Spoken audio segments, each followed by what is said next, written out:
நான் சந்திரபால விஜயகாந்த், வெதுகல் பிரதேசவினுடைய முன்னாள் தலைவர்.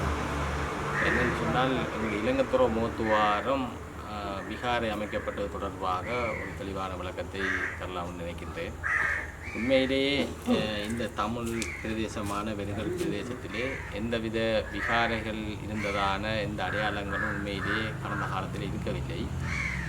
2009ஆம் ஆண்டு யுத்தம் முடிவடைந்த பிற்பாடு எங்களுடைய மக்கள் மட்டக்களப்பு, திருவோணமலை, அதே போன்று வேறு ஏனைய கிராமங்களிலே பிரதேசங்களிலே இடம்பெயர்ந்து மீள குடியமர்ந்ததன் பிற்பாடு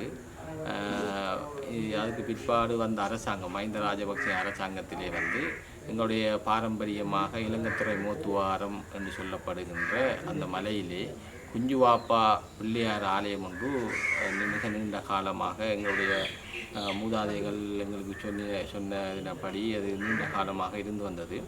ஆனால் யுத்தத்துக்கு பிற்பாடு இந்த அரசாங்கங்கள் அதை ஒரு தொல்லியல் பிரதேசமாக பிரகடனப்படுத்தப்பட்டு அதன் பிற்பாடு ஒரு பேர்பலகை ஒன்றை தொல்லியல் பிரதேசம் என்று கொண்டு முதலாவது போட்டுவிட்டார்கள். அதன் பிற்பாடு ஒரு 2-3 ஆண்டுகளுக்கு பிற்பாடு பார்த்தால் அதை புத்த விகாரை ஒன்று அமைக்கப்பட்டு இன்றைக்கு இலங்கைத்துறை மோத்துவாரம் என்ற பெயர் மங்கி இன்றைக்கு லங்காப்பட்டினம் என்ற புது பெயரும் இந்த சிங்கள அரசினால் வழங்கப்பட்டு எங்களுடைய பூர்வீக தமிழர்கள் வாழ்ந்து வந்த இந்த நிலத்தை இன்றைக்கு லங்காப்பட்டினம் என்று நாங்கள் அழைக்க வேண்டிய ஒரு துப்பாக்கிய நிலைமைக்கு நாங்கள் தள்ளப்பட்டிருக்கின்றோம். இதே போன்று இந்த காலத்துக்கு காலம் அந்த அரசாங்கங்கள் நம்முடைய நிலங்களை ஆக்கிரமிப்பதும், இப்படியான தொல்லியல் போட்டுகளை போடுவதும், இப்படி தமிழர்களை ஒரு விதமாக இந்த நாட்டில் புறக்கணித்து ஓரங்கட்டி நடத்துகின்ற செயற்பாடு தொடர்ச்சியாக இடம்பெற்று கொண்டிருக்கிறது.